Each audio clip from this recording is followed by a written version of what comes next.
श्री कृष्ण कन्हैया लाल की जय। श्री निजानंद स्वामी की, श्री प्राणनाथ प्यारे की। जब हक बिना कछु न रखे, तब बुझ भई कल में। जब यूं कलमा जानिया, तब बका होत तिन से। तब बका होत तिन से। श्री कृष्ण कन्हैया लाल की जय।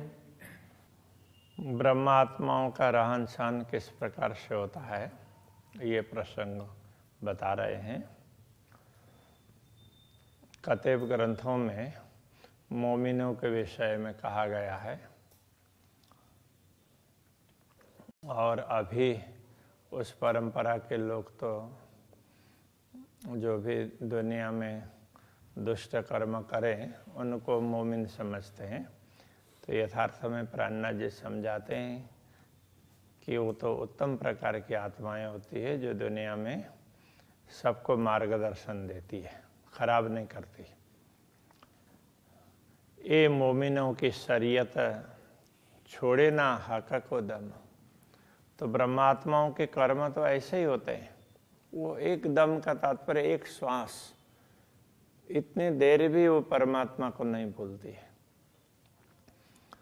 अरस वतन अपना जान के छोड़े ना हक कदम। परमधाम अपना घर है ऐसा समझ करके परब्रह्म परमात्मा के चरणों को कभी भी नहीं छोड़ती है। मोहम्मद ईसा इमाम बैत बका निशान। तो ब्रह्मात्माएं क्या समझती हैं? मोहम्मद ईसा और इमाम, जैसे ये तो उसमें कतेब ग्रंथों के आधार पर समझा रहे हैं ना, इसलिए उनके ही ग्रंथों में जिस प्रकार उल्लेख है उसके अनुसार कह रहे हैं। मोहम्मद ईसा और इमाम। रसूल मोहम्मद ने मोहम्मद के 3 स्वरूप की बात कही थी। वैसे तो जितने भी पैगंबर हैं सारे ही मोहम्मद हैं, किंतु अंतिम समय में आने वाले 3 स्वरूप ऐसे करके उन्होंने बोला। तो उनके अनुसार कहें तो रसूल, और उसके बाद यहाँ पर सतगुरु और प्राणनाथ जी के लिए कहा है। तो मोहम्मद ईसा और इमाम ये तीनों बैत बका निशान। तो इन तीनों को इन तीनों के द्वारा परमात्मा का संदेश दुनिया में आया है, इस प्रकार समझते हैं। और बैत का तात्पर्य होता है घर, बक्का निशान। तो अखंड घर, बक्का अखंड, तो अखंड घर परमधाम। तो वो उसका यही लोग स्पष्ट करके समझाएंगे। सोई 3 सूरत मोहम्मद की। तो ये तीनों स्वरूप है, ये मोहम्मद के ही स्वरूप है।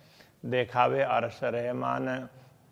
और ये तीनों मिल करके जैसे अखंड घर को बताएंगे, ऊपर कहा था, तो नीचे ये कहा कि ऐसे अखंड घर के स्वामी परमात्मा की भी पहचान करवाएंगे। दुनी केवला करे पहाड़ को, और हक तरफों में ना है। दुनिया पहाड़ को ही केवला बोलते हैं, पूज्य। कोई भी तीर्थ स्थान, पवित्र स्थान, पहाड़ को ही पवित्र स्थान मान करके उसको पूजने लगे। अब ये क्या है कि मक्का के पास में 2 पहाड़ हैं ऐसा करके बताया गया। तो उन पहाड़ों को, अभी तो कोई पहाड़ नहीं है, तो छोटे भी नहीं, ऐसे थोड़े बड़े पत्थर हैं, उनको ही अभी पहाड़ बोल करके दिखा देते हैं। तो उसके ऊपर भी छत लगी हुई है। तो अब कितने बड़े होंगे? 1 मंजिल 2 मंजिल के होंगे। तो उसको उन पहाड़ को वो उनकी पूजा करते हैं। वो हज करने जाते हैं तो उनकी उसकी भी बंदगी करते हैं। और हक तरफों में ना आए तो परमात्मा की तरफ नहीं, तो परमात्मा की तरफ ध्यान नहीं है और उनको ही महत्व दे रहे हैं। अर्श बका तरफ न राखत, अखंड परमधाम की तरफ में वो दिशा भी उनको पता नहीं है। ये देखे फना के माहे, वो तो इसी नश्वर जगत में ही वो ऐसे उसमें महान पर्वत है ऐसा समझ करके बैठे हुए हैं। हके दिखाया केवला बीच पाइए मोमिनों के दिल।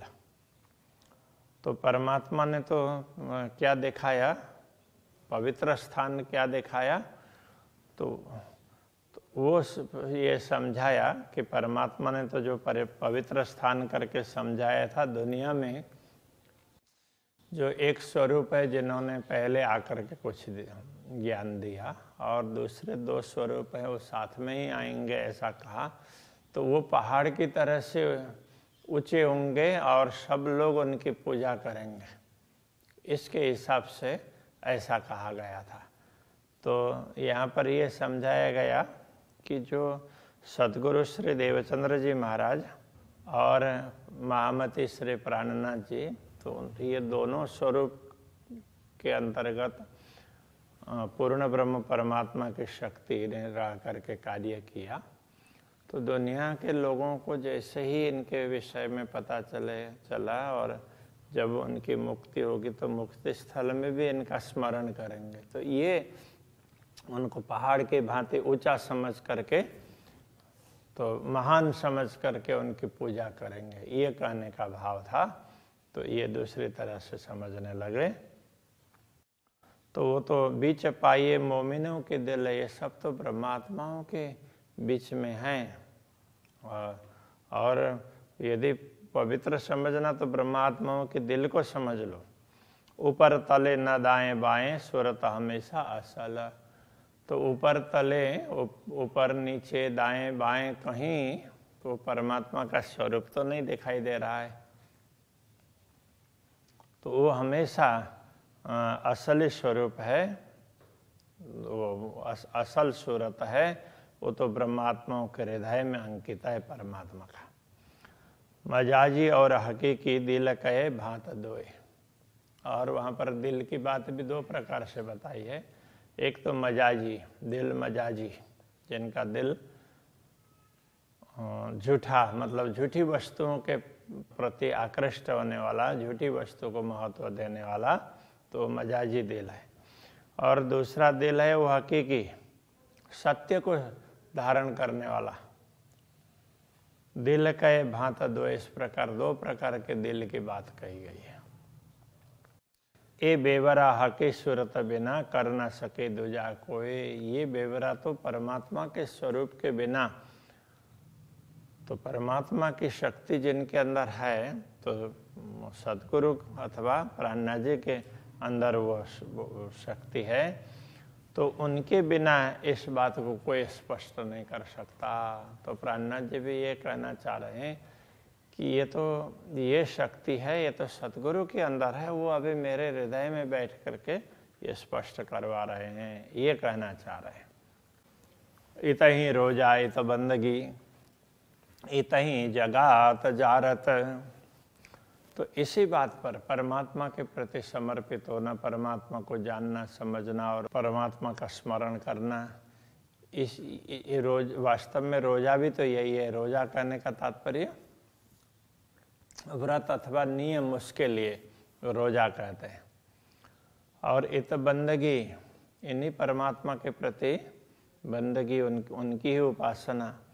इत ही जगात, जगात कहते हैं सामान्य रूप से दान को, तो ये समर्पण है, तो परमात्मा के प्रति ही समर्पित होते हैं।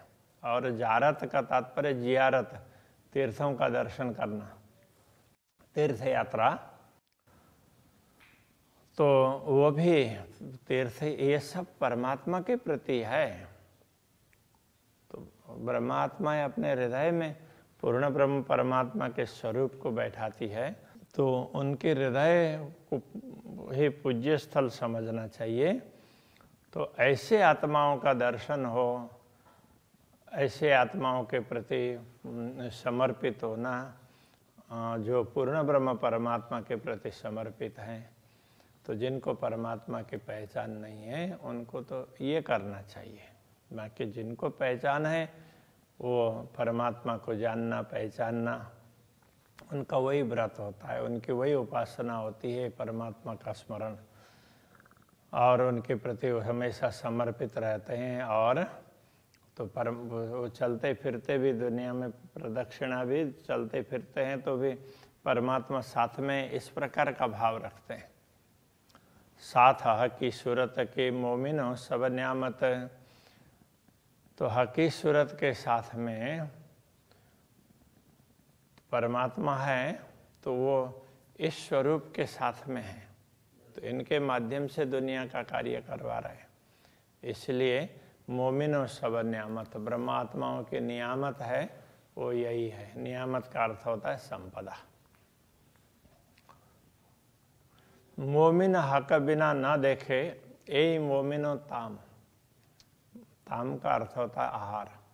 तो ब्रह्मात्माओं का आहार क्या है?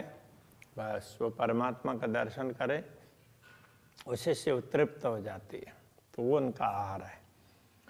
बंदगी तवाफ सब इतही, इसलिए बंदगी नमन करना, उपासना करना, जो भी कहें, और तवाफ, तवाफ बोलते हैं प्रदक्षिणा, तो बस तो वो परमात्मा की ही बंदगी करेंगे, उनकी उपासना करेंगे, और दुनिया में चलते फिरते कहीं भी हो तो परमात्मा को साथ में रखेंगे। मोमिनो इतही आराम, ब्रह्मात्माओं को परमात्मा में ही शांति है। परमात्मा का स्मरण करना, उनका चिंतन करना, वो हमारे साथ में उस प्रकार का भाव रखना, उसी में उनको शांति है। खाना पीना सब इतही मिलाप मजकूर, तो परमात्मा की चर्चा करें, बस वही खाना है उनका, वही पीना है, बस वही आहार विहार, भूख प्यास वगैरह उसी से मिटती है। तो परमात्मा का स्मरण कर रहे हैं, परमात्मा की बात होती है तो दूसरा देह का भाव रहता ही नहीं है, भूख प्यास वगैरह उसका पता ही नहीं चलता है। इतही मिलाप मजकूर, और परमात्मा का मिलाप कर, परमात्मा से मिलना और उनसे बातचीत करना, तो वो परमात्मा ही कर सकती है।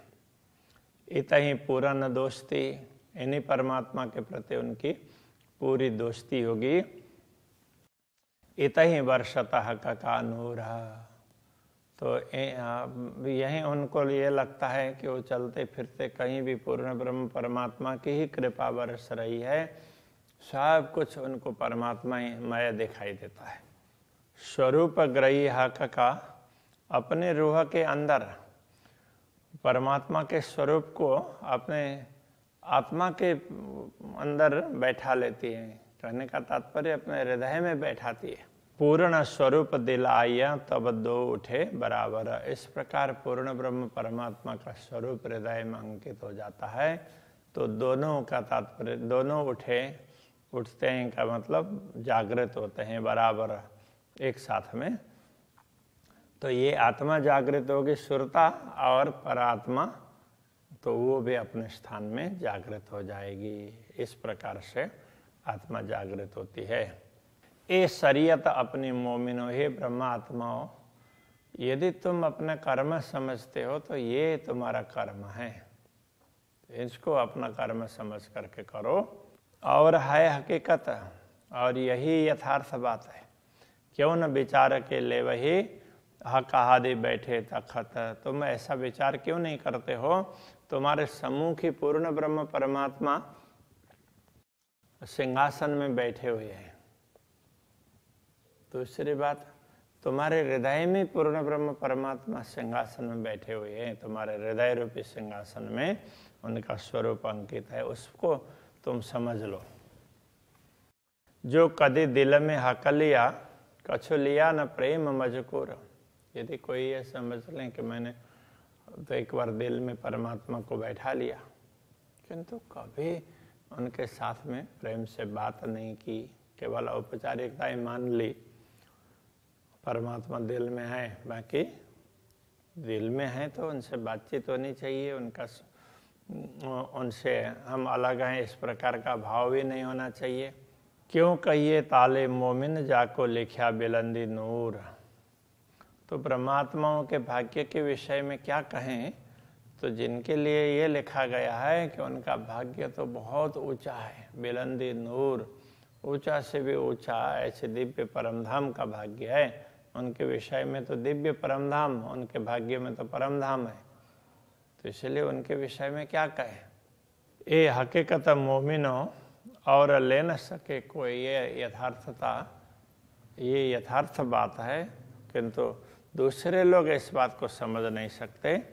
बेशक होए बातें करे तो मजकूर हजूर होए। जो संदेह रहित होकर के परमात्मा की बात करेंगे, ब्रह्म चिंतन करेंगे, तो वो मजकूर हजूर होए, तो वो परमात्मा के सम्मुख होकर के उनसे बातचीत करेंगे। इस प्रकार जो आत्माएं जागृत हो जाती है, वो निश्चित रूप से पूर्ण ब्रह्म परमात्मा के साथ में बातचीत करती है। तो इसलिए वो मजकूर वार्तालाप हजूर होए, हजूर मतलब सम्मुख होकर के बातचीत करेंगे, पूर्ण ब्रह्म के सम्मुख ही पहुंच गए हैं, इस प्रकार समझ करके बातचीत करते हैं। जो तुम ले हकीकत हक की, यदि पूर्ण ब्रह्म परमात्मा को तुम समझते हो या तो उनकी यथार्थता कुछ जानना हो, तो मौत का पी शरबत, तो पहले तो मौत के शरबत को पी लो।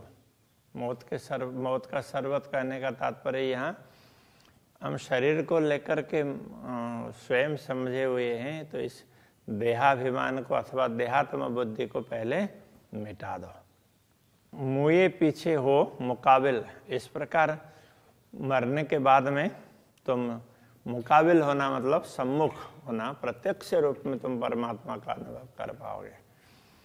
तो कर मजकूर खिलवत, यदि ऐसा होगा तो तुम खिलवत एकांत में पूर्ण ब्रह्म परमात्मा से बातचीत करने लग जाओगे।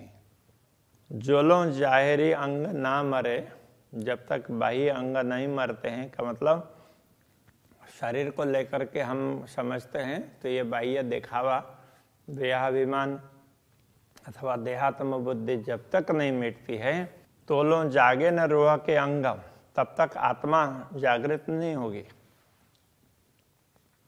ए मजकूर रूह अंग हो वही अपने मासुक संग, जब आत्मा जागृत हो जाती है तो आत्मा ही रूहांग, वही पूर्ण ब्रह्म परमात्मा से बातचीत कर सकती है अपने मासुक के संग, अपने मासुक स्वामी के साथ में। कौल फैल आए हाल आई, तब मौत आई तो है। कौल का मतलब वचन के अनुसार कर्म, और उसी के अनुसार उनकी मनस्थिति होगी, जो सब परमात्मा परक होगी। मन वचन कर्म से परमात्मा का स्मरण होगा। तब मौत आई तो ये, तब जो तुम्हारी मृत्यु आएगी, कहने का तात्पर्य तुम्हारा देहाभिमान मिट जाएगा, शरीर को लेकर के मैं समझते हो अहंकार सब मिट जाएगा। तब रूह की नासिका को आवेगी खुशबोए, तो उस समय वो परमात्मा के सुगंध तुम्हारे आत्मा की नाक को पता चलने लग जाएगा। तब कहने का तात्पर्य ये है कि जब देहाभिमान मिटेगा तब परमात्मा का अनुभव होगा।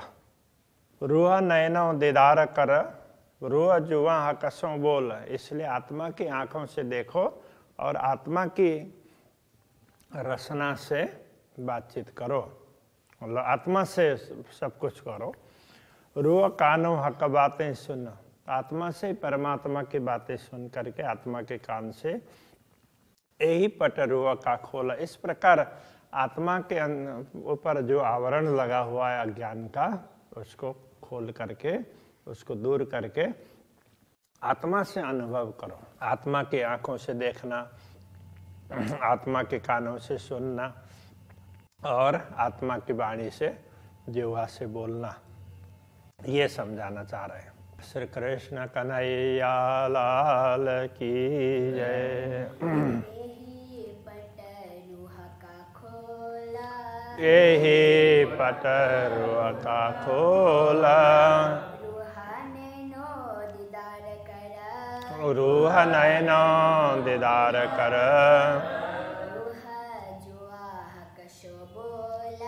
रूह जुहा हकसों बोला, रूह कानो हक बातें सुना, यही पटरुआ का खोला, यही पटरुआ का खोला।